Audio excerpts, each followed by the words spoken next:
je voulais quand même aborder un sujet très, très, très, très important. Alors, on dit, les hommes, ils aiment les femmes qui sont pas acquises ou qui sont un challenge. Ok. Donc, ça veut dire que leur intérêt va être enflammé en quelque sorte par leur esprit de compétition. Voilà, je ne sais pas comment on peut tourner ça autrement. Et c'est vrai que pour certains hommes, c'est très très vrai. En réalité, c'est très très vrai. Et du coup, là, quand je travaillais sur ce sujet de vidéo, je me suis rappelé d'une chose un peu folle qui m'était arrivée quand j'étais célibataire il y a quelques années. Et en fait, j'avais plusieurs prétendants un peu en même temps. J'étais dans une sorte de phase de sélection, on va dire. Mais c'est vrai qu'il y en avait un qui se détachait déjà un peu du lot. Donc bon, voilà, je commençais à faire mon choix, quoi. Et il y a un nouveau prétendant qui arrivait à ce moment-là, c'est l'outsider. Il me déplaisait pas non plus, donc bon, voilà. Puis rien n'était fait avec le premier, donc voilà, je me suis dit, et pourquoi pas. Et en fait, devinez quoi, je lui ai dit, bon, écoute, je veux bien qu'on se voit, mais vraiment, je te promets rien, parce que voilà, je vois déjà quelqu'un d'autre qui me plaît beaucoup, donc pour l'instant, il n'y a pas grand-chose qui s'est fait, mais voilà, je te promets rien du tout. Et vous savez quoi? Même maintenant quand j'y pense, mais je suis effarée de voir ça. Si on m'avait dit ça, mais je serais au bout de ma vie, mais j'aurais probablement lâché le morceau même, parce que l'idée même de compétition, c'est quelle horreur, j'aime pas ça du tout. Mais lui, il m'a répondu, mais pas de problème. Et en fait, ce qui est dingue dans ce pas de problème, c'est pas juste c'est bon. Je sentais dans son regard, en fait, il était en train de jubiler. Il a adoré ça. Il adorait être au centre de la compétition. Il adorait être le challenger qui allait essayer de gagner le truc, quoi, le prix, quoi. Et c'est vrai que je suis encore un peu effarée de voir ça, mais effectivement, les hommes, ils vont beaucoup, en tout cas, certains hommes, peut-être beaucoup d'hommes, peut-être, je ne sais pas, vont fonctionner comme ça. Ils vont être enflammés par cet esprit de compétition, ça c'est clair. Donc là encore, vous voyez, quand je vous dis être un challenge, oui, c'est pas faux en soi. Effectivement, il y a beaucoup d'hommes qui vont être totalement enflammés par ça. Alors pour la petite histoire, moi, j'ai pas donné suite avec lui, mais c'est vrai que quelques mois plus tard, j'ai reçu un SMS passionné de sa part. J'avoue, j'ai pas souvent su des trucs comme ça. Après, maintenant, avec mon recul en tant que love coach, c'est vrai que je l'avais relu un petit peu après, il y a quelques années. Je pense que c'est que du creux, Je pense qu'en fait, c'est juste, il m'a dit ce que j'aurais voulu entendre pour me faire craquer, quoi. Mais bon, sincèrement, je pense pas qu'il y avait des sentiments authentiques. Je suis un peu blasée. Non, mais je pense vraiment que c'était très creux comme discours. Mais bon, bref, en tout cas, voilà.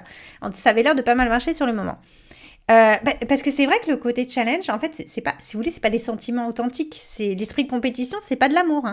Donc c'est vrai que c'est pour ça aussi, c'est des choses un peu malsaines aussi qui se mettent en place. Donc faites attention à ça. Mais vous savez, on peut attiser l'esprit de compétition des hommes et leur résister, puisque voilà, c'est ce que je viens de vous dire. Effectivement, ça peut marcher.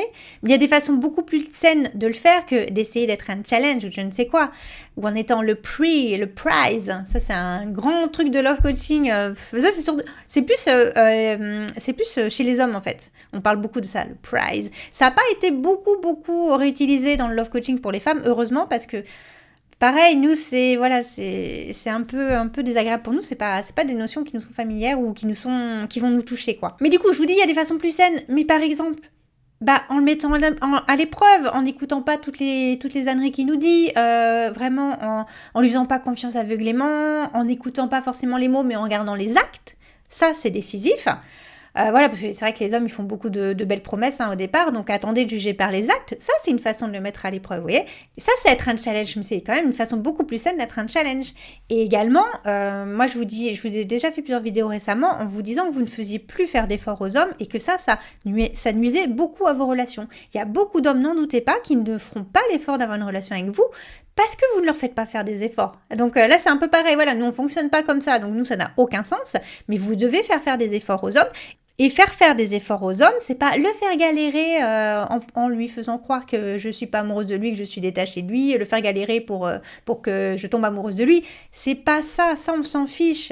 Pareil, si vous êtes déjà accro, c'est pas la peine de faire semblant.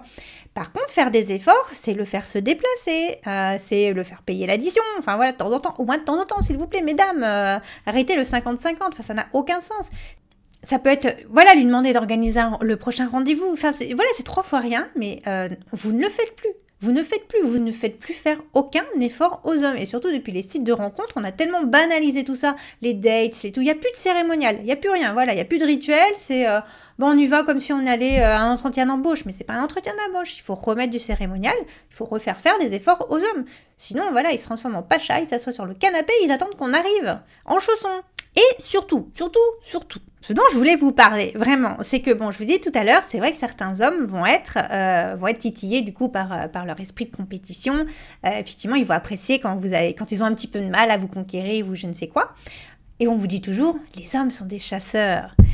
Sauf que ce qu'on vous dit moins, excusez-moi, mais c'est que tous les hommes ne sont pas des chasseurs en réalité.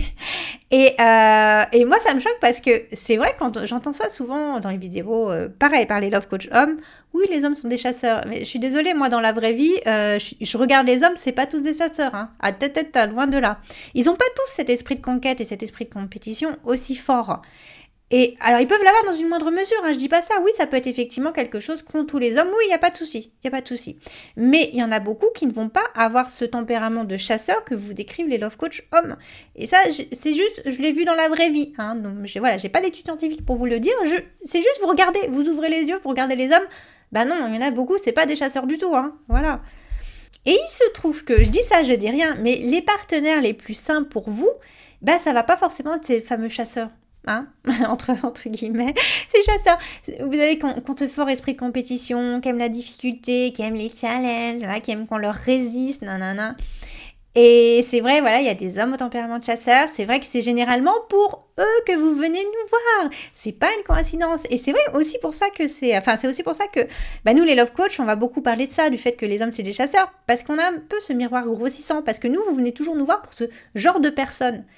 Mais en réalité, il y a d'autres types d'hommes. Et en fait, le problème de ces chasseurs, c'est que ce sont eux qui vont avoir les besoins, attentes, timing, BAT, qui sont les plus éloignés du vôtre. Donc, c'est ceux que vous allez le moins comprendre. Vous allez avoir le plus d'incompréhension, le plus de quiproquos, le plus d'histoires bizarres, voilà, parce qu'ils vont avoir un comportement qui est très éloigné du vôtre. Si vous voulez en savoir plus, vous allez voir ma formation Mission Femme de sa vie. Je vous raconte tout sur les besoins, attentes, timing des hommes et des femmes et comment on peut faire les compromis nécessaires pour tous se mettre d'accord et se comprendre. Et je vous assure que vraiment, ça va éviter la plupart de vos ruptures. Donc, je vous mets le lien dans la description. Voilà, petite parenthèse fermée. Mais donc, effectivement, vous n'êtes pas obligé de fréquenter des chasseurs. Vous pouvez fréquenter cet autre type d'homme qui va avoir un BAT, donc toujours besoin attente timing, qui est beaucoup plus proche du vôtre. Et ce sera 1000 fois plus simple, ce sera 1000 fois plus fluide, parce qu'il aura un peu les mêmes attentes que vous, quoi. Et voilà, moi je peux pas vous donner de proportion, combien d'hommes sont des chasseurs, quelle proportion d'hommes sont des chasseurs, quelle proportion d'hommes sont moins des chasseurs, voilà, j'en sais rien. Mais vous regardez juste dans la vraie vie, vous verrez qu'il y en a beaucoup d'hommes qui vont avoir des besoins d'attente timing un peu plus similaires aux autres. C'est juste que vous vous trompez souvent de partenaire en allant vers ceux qui sont tellement différents de vous, malheureusement. Et je vais même aller plus loin. Ça va peut-être vous surprendre, mais si demain, moi je suis célibataire à nouveau, si je repère un comportement de chasseur chez un homme, sincèrement, mais j'irai pas. Pour moi, ce sera rédhibitoire. Hein. C'est peut-être exagéré, je suis peut-être un peu trop loin en disant ça, mais pour moi, c'est pas ce que j'attends d'un homme. Voilà, un comportement de conquête comme ça, c'est pas ce que je veux chez un homme. Moi, c'est vraiment une raison pour laquelle je me détournerai de ce genre de profil, en tout cas. Et no go absolu. Bon, vous en faites ce que vous voulez, mais en tout cas, je pense que vous aurez moins besoin de love coaching si vous allez plutôt vers un partenaire qui est plus proche de vous du point de vue des attentes. Surtout, attentes, le couple, quoi. Mais bon, si c'était si simple, ça se saurait. Si on arrivait aussi facilement à identifier les bons partenaires, bon, malheureusement, le problème serait résolu, hein, j'ai envie de dire, parce que voilà, ça résout notre problème de être acquise ou être un challenge, hein, de ne pas être acquise. Parce que si vous avez un homme aligné avec vos besoins, attentes, timing à vous, il n'y a pas de problème. Il y aura zéro problème, vous n'avez même pas besoin d'aller voir les vidéos de love coaching, donc voilà, génial.